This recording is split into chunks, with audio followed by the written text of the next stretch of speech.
Welcome to Stories of Impact. I'm producer Tavia Gilbert, and in every episode of this series, journalist Richard Sergay and I bring you a conversation about the newest scientific research on human flourishing and how those discoveries can be translated into practical tools. This podcast is the first of 5 special episodes that focus on COVID-19.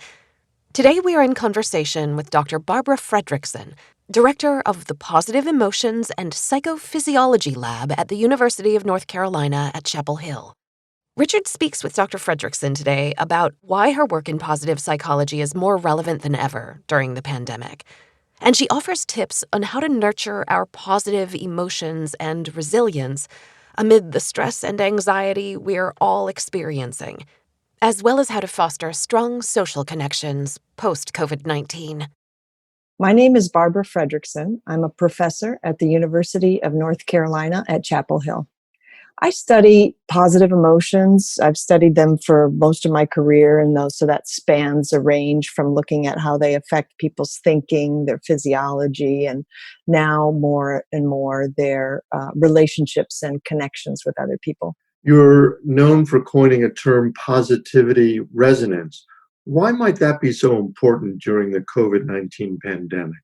It turns out that the parts of social interaction that really fuel us are ones when we co-experience positive emotions. And that shows up not only in a shared feeling, but also in synchrony that emerges between people.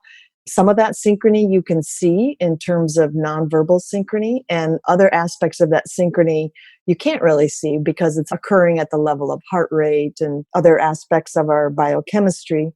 And also there's a caring component to that. So when there's mutual care, shared positive affect, and the synchrony that runs through both biology and nonverbal behavior, that's the definition I use of positivity resonance. And it seems to be like this magic moment that is not only greatly rewarding, but contributes a lot to our health and well-being.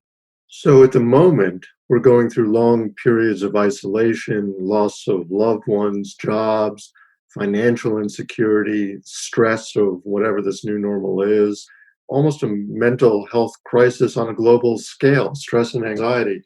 What should people be doing to stay positive and cope with the moment? Yeah, I think a first most important thing is to recognize that the stress and negativity we feel is really warranted and natural, and we shouldn't try to push it out of mind. We need to accept it first before we can successfully kind of add in some positive emotions. So one frequent misunderstanding of positive psychology is that we should never feel negative. We should always feel positive. And that's just not realistic. And it's also not how humans are made. So we need to accept our negative emotions, make sure we're not perseverating in them or prolonging them longer than their value, but also deliberately try to cultivate the positive emotions, which is harder in the current times that we're in. But every moment that includes another breath is one where we can be grateful that we're still breathing, grateful that we still have some of our relationships intact, and find moments where you can find shared joys with other people, whether that's trying out new recipes at home or calling an old friend that you haven't talked to in a long time just to make sure they're okay and catching up on their lives. So there's things that we can do to add in positive emotions. What we know from my lab's prior work on resilience is that resilient people experience like a full spectrum of emotions in difficult times. They experience the sadness and the anger and the anxiety, in addition to the gratitude, the hope, and the love. And the people who are less resilient just get stuck in the negative. Speaking of resilience, how do you stay resilient and optimistic when so much about the world is unknown? Well, because it's so hard to plan anything right now, drawing on our skills to stay in the present moment are ever more important, and accepting that we don't know. A lot of times we can calm our negative emotional states just simply by accepting that that's the way the world is right now. There's some really nice research to help explain this phenomenon. It's really well established that older people experience more positive emotions and are happier than younger people. And what seems to account for that is older people are more likely to accept negative emotions as that's part of life. It's like, oh yeah, this is one of those difficult situations, as opposed to finding it all new and unacceptable. So one way to stay resilient is to recognize negative emotions are just part of the process.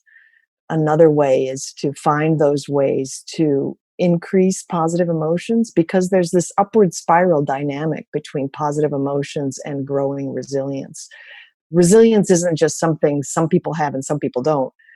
It's a resource that can be built through creating positive connections with others and positive emotional experiences. You mentioned staying present. I think of the present as really scary. So how do you cope? I mean, I've been reading research that say people are doubling down on their worst habits to cope with the mental and emotional stress of the pandemic. Liquor sales are up 75%, wine 66%, beer 42%, pot smoking all-time high. Eating is comfort foods. We seem to be trying to find a panacea for this very scary moment that's in the present. So help me That's true. understand that. Yeah, it's true that the broader scale is scary. The ways, though, we get ourselves to feel more anxious sometimes is by engaging in both time and geographical mental travel, where we're not truly in the moment that we are in, like sitting here having a conversation together.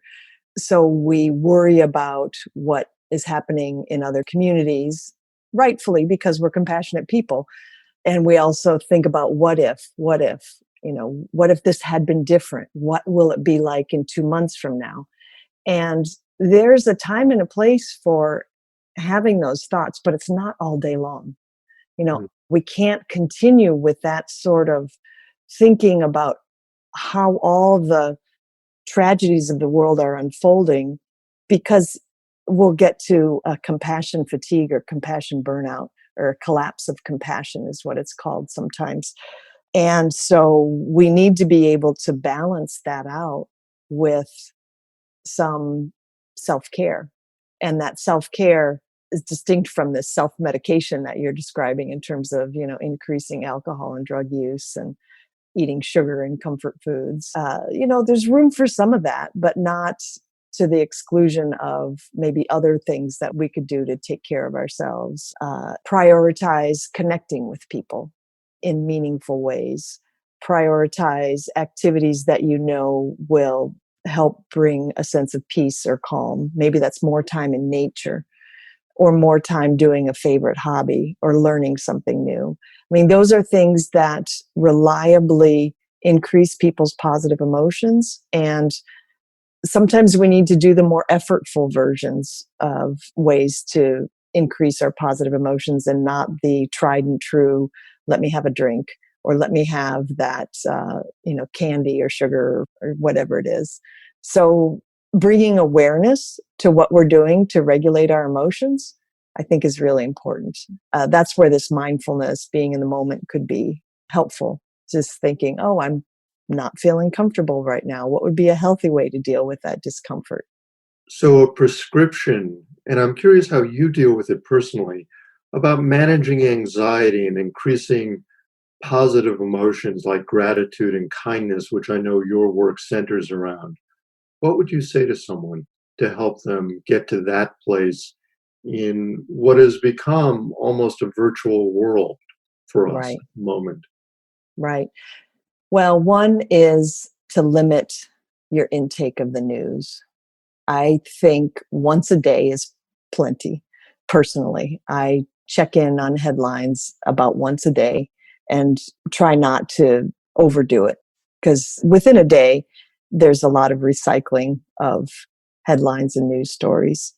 And we'll be plenty informed if we stay connected once a day instead of all day. And that's a big shift for a lot of people. A lot of people want to keep track of this forest fire really closely because it's scary. But being able to notice the toll that that takes on one's own emotions is important, and trying to find limits and boundaries around it. I tend to get my news by reading instead of watching video clips or watching television, because I want to be able to not get so emotionally hijacked by it, because I think it's important for me to be able to be grounded and steady so I can be a good mom and a good spouse and a good friend. I also try to take time in nature, take time connecting with friends. I found that I hate connecting with friends by Zoom, and I really like connecting with friends by telephone. And I think it's because there's so much disfluency when the video is just slightly off. You can't really make eye contact. So positivity resonance, this idea of this, feeling as one, acting as one, is harder to get to when you're getting some garbled cues, which is what happens when we try to connect through digital means. So the old-fashioned phone call, I think, is better in that we just have the voice and we're not getting misfiring information visually. And so our brains maybe have an easier time just kind of filling in the gaps, visualizing our friend talking to us instead of seeing them sort of half talk to us and half look away. And, I think connection can be better when the mode of communication, voice only, is really true to form. And I think it's certainly better to speak on the phone than to send an email, because the voice carries so much emotion information that allows you to sort of connect with a person's emotions in real time. So I notice when I'm taking my daily or more than daily walks around my neighborhood and occasionally wear a mask and say hi to someone, they actually really can't see my smile or my face or actually hear me very well. So, what happens to face positivity resonance when people's faces are covered with masks? Yeah, it's going to be a really important obstacle to overcome as we begin to move outside our homes and into public spaces more often. In America, we're known for being the smilers, and mask wearing is normative in cultures that haven't had so much smiling in public. And so we might need to compensate for that with kind of bigger gestures in other ways, like more upper face smiling indications, with eyebrows, or more gestures that are full body, like putting your hand on your heart and, giving somebody a nod, hello, instead of relying on the smile, which is predominantly a lower face activity. And if you're behind a mask, people are going to miss that. And the other possibility is to compensate with words. Say, I'm happy to see you, because the smile can't carry that information for you. So one of the reasons, there's some really elegant research on this, one of the reasons Americans tend to smile more is because we're a melting pot culture. And there's greater expressivity in cultures that have many different cultures feeding into them, and less facial expressivity of positive emotions in cultures that haven't had the migration history that the United States has. And it makes sense. If you don't share a language very well, then you need to make your face do more of the communication. So that seems to be a reasonable explanation for the differences across cultures in the degree of smiling.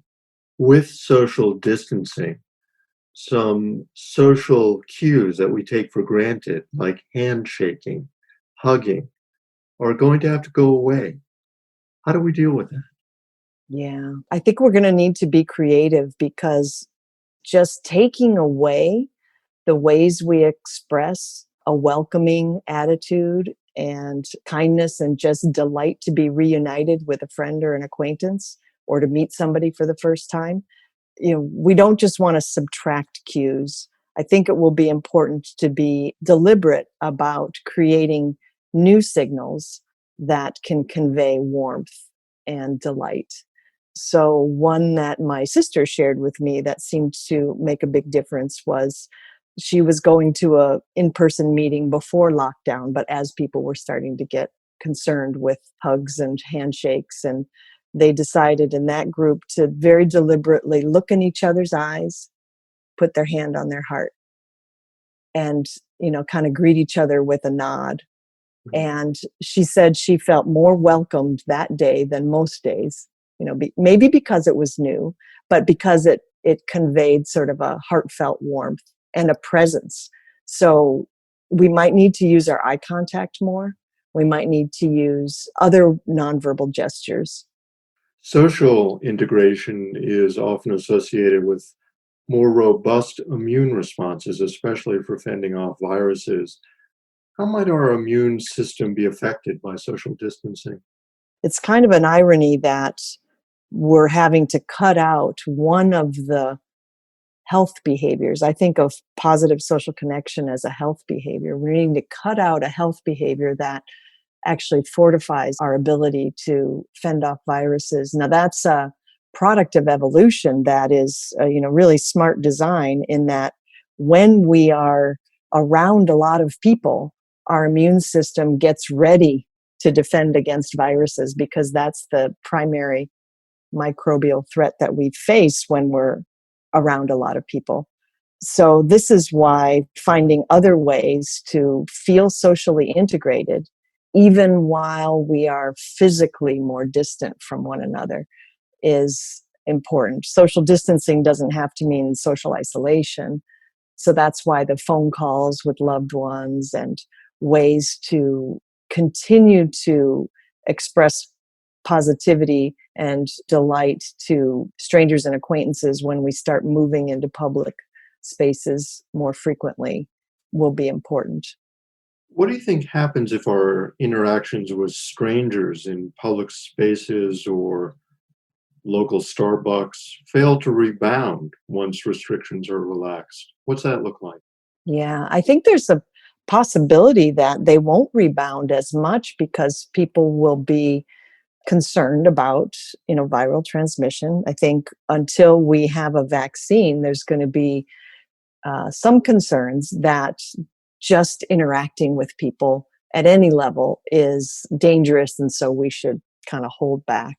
The trouble with that as an approach is that we know from our research that we described in the video that you created, there's a connection between our day-to-day positive interactions with strangers and acquaintances in particular, and a set of virtues that you might call communal virtues, like compassion, kindness, humility, feeling of unity or solidarity or oneness, that those kind of communal virtues are nourished by our positive interactions with strangers and acquaintances in particular. Those kinds of interactions, which are by sociologists called weak ties, as opposed to our strong ties with friends and coworkers. The weak tie interaction, strangers and acquaintances, is the source of these communal virtues. That's my hypothesis, and our data suggests that you can build those virtues through interacting with strangers and acquaintances. The reason this ends up being important is we just collected some data on people's effort that they put into preventing the spread of COVID-19. And we find that above and beyond people's concern for their own health, their communal virtues predict the effort that they put into social distancing and hand washing. And now we're going to be measuring in the next wave, wearing face coverings. So part of what we need to help prevent the spread of the virus is a concern for other people's health. But if we don't interact with strangers and acquaintances, we might erode that concern for other people's health. And so there's reason to stick with it and find those creative ways to connect with other people in public, because that's part of what helps us care about protecting public health. also what helps herd immunity come about too. If we're not interacting, we risk, ironically, potentially being susceptible to more viruses, more flus if we're not connecting. Correct? Exactly. And that's that connection between our immune system's preparation for viruses seems to be strengthened the more socially integrated people are, and weakened the more lonely and socially isolated they are. So, yes, there's some really interesting takes on this where we need to stay connected so that, one, herd immunity, and also that we care about each other enough to care about each other. So we don't want to potentially inadvertently erode those communal virtues that we need to rely on right now for that spirit of we're all in this together, and the risks I take translate into risks for other people, so that we need to be very diligent in our efforts to minimize the spread of the virus for the good of the community. Yet at the same time, Barbara, the reason we're in this pandemic is because of globalization. We are all so close, correct? There is an irony here. Yeah, yeah, there really is. And it's, fueled by those great examples of human culture working really well. A city as dense as New York City, I mean, that's kind of a miracle that people can live so closely and so densely and find ways to have that work out and generally work smoothly. But obviously, that's a great recipe for disaster in terms of the spread of the virus. It is a sad irony. Couple of last questions. Assuming that a vaccine is 12 to 18 months away and stay at home orders can't be maintained that long, how might the fear of contracting COVID 19 affect our opportunities for achieving everyday love? There are two preconditions for positivity resonance, which is what I'm arguing is everyday love. And one of them we've talked about already, which was the sensory connection that you get from a shared phone call that you wouldn't get from writing an email. And that sensory connection that's just a little bit off with video conferencing. The other precondition is a sense of safety. And that sense of safety is something that, ebbs and flows depending on what context we're in. And so, fears of contracting the virus do end up, as I mentioned earlier, motivating us to kind of hang back from interaction with other people. And so a lack of sense of safety is a hurdle to get over. And we're going to need to recognize which situations are fairly safe, and therefore we can interact in a safe way from 6 feet away. Thankfully, we have words that we can say, I'm happy to see you. So we can still connect from 10 feet away. It's just going to take some learning to figure out how to do that best. Sounds like we're going to be rewriting psychology for a long time in your field.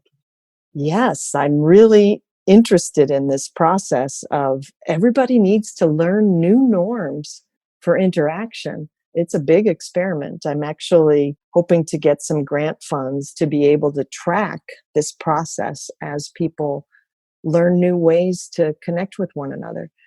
It could be that some people won't want to learn new ways, and that puts those communities and people at risk. It remains to be seen as to how people will handle this next phase.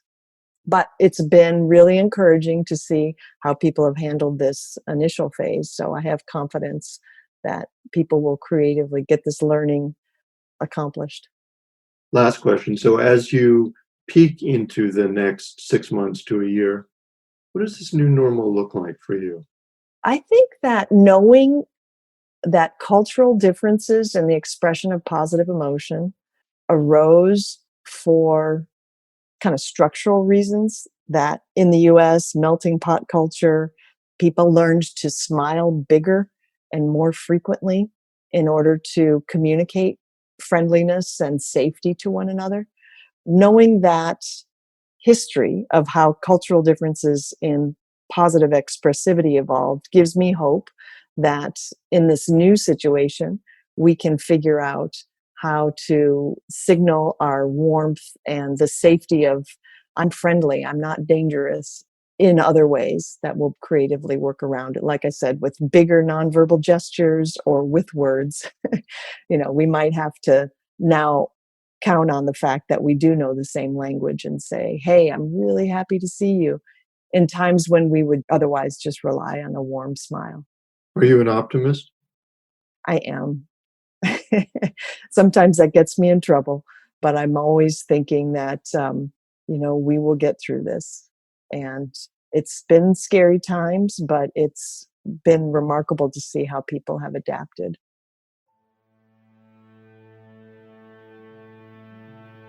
In our next episode, Richard is going to talk with Erez Yoeli.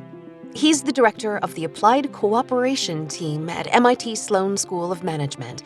They'll discuss how to motivate people to cooperate and behave altruistically during a pandemic. We can all do good and cooperate well together as human beings. Yeah, I think that the data bear that out. And the data based on, just help me understand that. Well, everywhere you look, you see cooperation at an enormous scale, and you see it underlying every major achievement or milestone that humanity has. We look forward to bringing you that full conversation in our next episode. In the meantime, we hope Stories of Impact is a support to you in these difficult times. And we'd be really grateful if you'd support us by subscribing to our podcast on your favorite podcast platform. Thanks for listening. This has been the Stories of Impact podcast with Richard Sergay and Tavia Gilbert. This episode produced by Tavia Gilbert. Assistant producer Katie Flood. Music by Alexander Filipiak.